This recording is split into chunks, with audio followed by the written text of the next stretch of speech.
Youth are the most important actors in their healthcare. When health center staff encourage, acknowledge, and incorporate youth perspectives, they exemplify a healthcare system that values collective input, patient rights, and the holistic success of children and adolescents, ensuring youth have a voice, influence, and a place in their communities. Youth partnerships view young people as equal partners with adults in the decision-making process.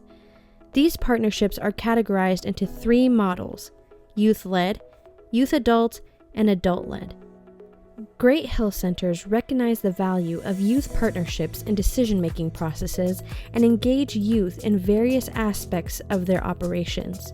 Let's explore how these models can be effectively implemented in a health center setting. Imagine you're planning a health awareness event where your team will have a booth. In the youth-led model, young people are the primary leaders, with adults providing support as needed. For example, at the health event, youth can create flyers, develop speeches, make announcements, oversee table activities, and lead peers through various activities. Essentially, the youth guide the entire project, taking ownership of its success. Now let's look at the youth-adult partnership model. In this collaborative model, youth and adults work together, learning from and teaching each other. It's a divide and conquer approach. For the health awareness event, adults might secure the location and obtain parental permissions. Meanwhile, students would create materials, conduct outreach to their peers, and manage the booth, engaging with other students. Now, let's look at the adult-led participation. Here, adults take the lead but actively seek youth input as core constituents. In the health event, adult leaders would meet with the students to gather feedback on health topics and presentation methods. Adults would develop materials, share them with students for feedback, work with health center leaders, and handle logistics like setup and location. Ultimately, students would be invited to participate rather than lead or co-host the event. When planning your next health event, consider these participation models and remember to involve youth leaders. I'm hoping to bring in new projects to better get youth involved. A good example of this is a high school, middle school internship program, which is ways to get youth involved, whether it's acting as a receptionist doing basic logistical work, or what we're really trying to push for, as many high schoolers are already super passionate about going into the medical field, become a doctor or something around there, is to provide opportunity to shadow doctors. Lots of students are interested in such a volunteering opportunity and pursuing such medical services and opportunities, but a great way to harbor that interest is to provide such shadowing opportunities. And the best way to foster that youth-adult partnership is, I think, twofold. Number one, it's really important to make it seem that it's not a distinction. It's not youth-adult. It's just people that have one common objective of fostering affordable free healthcare for everyone in that health center. It has to be an open conversation rather than just assuming that because someone is younger of age, that their advice or what they have as input is less valued. Similarly, the second part to make that partnership effective is one-on-ones. Instead of recognizing and having 20 to 30 youth being involved, that creates conflated perspectives where maybe someone else's perspective is pushed out or another person's perspective gets shut down because they're worried about what someone else might think. A big reason why tokenism occurs in a lot of youth-adult partnerships is because the partnership is very broad. You might have a group of 10 to 15 youth working with maybe 1 to 2 adults, which is an experience I've had before, and each youth's perspective slowly but surely kind of gets left out. It gets filtered out because there's so many conflicting perspectives, and it feels like the adult isn't doing much and being receptive of those ideas.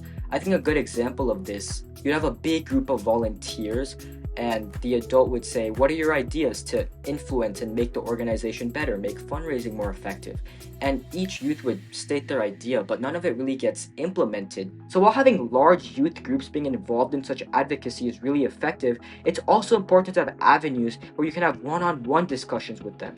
Overall, throughout my process in school-based health centers, the reason why these partnerships were so effective to me, and I see them being beneficial to other youth, is they inspire us to see firsthand the benefits of the centers. It allows us to see firsthand the people that are benefited rather than just hearing about it, and it encourages us to apply such an innovative solution to embrace other creative avenues for healthcare advocacy. While implementing these models, it's crucial to avoid practices that undermine true youth partnership. Tokenism is giving young people limited choices and minimal say in the decision-making process. This can stifle their potential and damage the partnership.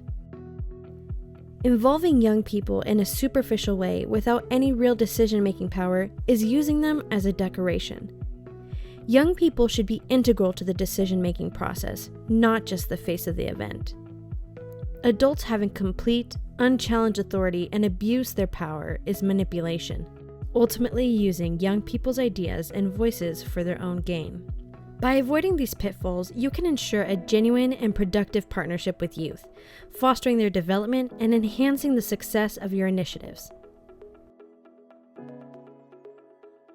From my experience, thankfully, I haven't had a big problem with my youth-adult partnership, but I have seen many problems that could occur, and I think that's on both sides of both the youth and adult that can be fixed. So on the youth side, I think a lot of my peers can be shy and maybe not express their opinions, especially to an adult, as they may feel as knowledgeable just since they're younger. And so I think it's important that they speak their voice and what they really want to do instead of just going along with what the adult wants to do, because a lot of adults do want to hear your opinion and do want to work with you. So I think it's just a matter of being open about your opinions and what you want to do, since it is your program too, and so you want to make sure that you are really a part of that program instead of just going along with everyone else's ideas. And then on the adult side, I think it's just important to communicate, because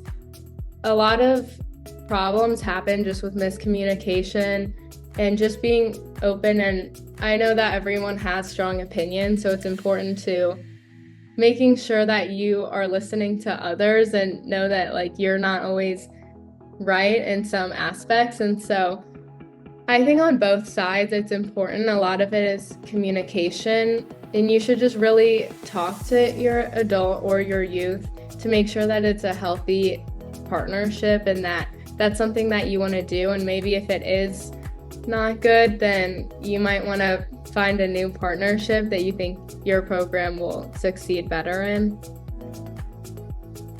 No, this is not a call for help, but a call for starting and sustaining youth-adult partnerships. SOS stands for supports, opportunities, and services, which are essential for starting and sustaining effective youth partnerships. Supporting is building strong interpersonal relationships grounded in clear expectations, guidance, and boundaries.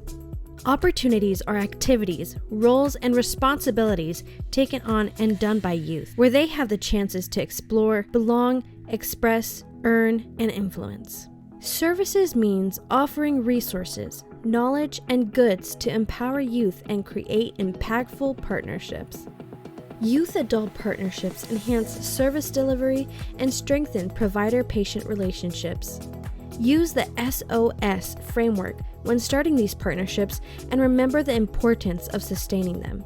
By applying these models and principles, you can create dynamic and impactful youth partnerships that truly value and elevate young voices.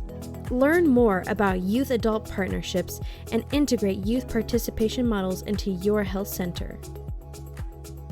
Check out the other videos in the Creating and Sustaining Adolescent-Centered Health Programs series.